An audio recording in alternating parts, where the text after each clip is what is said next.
मानव अधिकार एवं सामाजिक न्याय आयोग के राष्ट्रीय अध्यक्ष रविंद्र सिंह तोमर ग्वालियर दौरे पर आए। ग्वालियर में राष्ट्रीय अध्यक्ष रविंद्र सिंह तोमर के नेतृत्व में फूलबाग से शब्द प्रताप आश्रम तक मानव अधिकार जागरूकता रैली निकाली गई, जिसमें बड़ी तादाद में लोग शामिल हुए।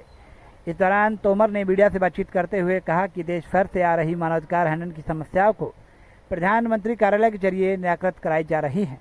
आयोग का मकसद है कि सभी लोगों को रोटी, कपड़ा, मकान, शिक्षा आदि अन्य मूलभूत सुविधाएं निरंतर मिलती रहे। आयोग के राष्ट्रीय अध्यक्ष रविंद्र सिंह तोमर ने कहा कि मध्य प्रदेश और ग्वालियर के कई निजी स्कूलों में आरटीई के उल्लंघन की शिकायतें मिल रही थी। इसके लिए प्रदेश भर के कलेक्टरों को पत्र भेजकर स्कूलों के खिलाफ कार्रवाई करने का आग्रह किया था, जिसके मानहानि फीस वसूलने वाले ग्वालियर के 3 निजी स्कूलों पर कार्रवाई की गई। वही जनता के हक पर टाका डालने वाली राशन की दुकानों पर भी लगातार कार्रवाई की जा रही है। तोमर ने कहा कि पूरे प्रदेश भर में अब मानव अधिकार को लेकर अभियान चलाया जाएगा, जैसे मानव अधिकार से जुड़े कार्यकर्ता घर घर पहुंचकर लोगों को जागरूक करेंगे।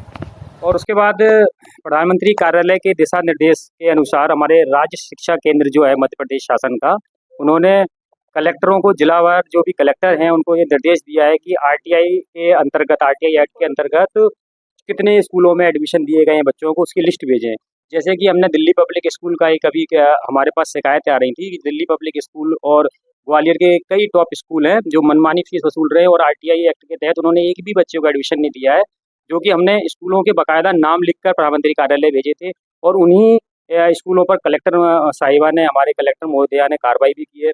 और मानवाधिकार सामाजिक न्याय आयोग के जो शिकायत पर ही राज्य शिक्षा केंद्र ने सभी कलेक्टरों से जिलेवार एक लिस्ट मांगी है। उनसे पूछा गया है कि आप बताएं कि आरटीआई एक्ट के तहत कितने स्कूलों में, ग्वालियर के कितने निजी स्कूलों में एडमिशन दिया गया है।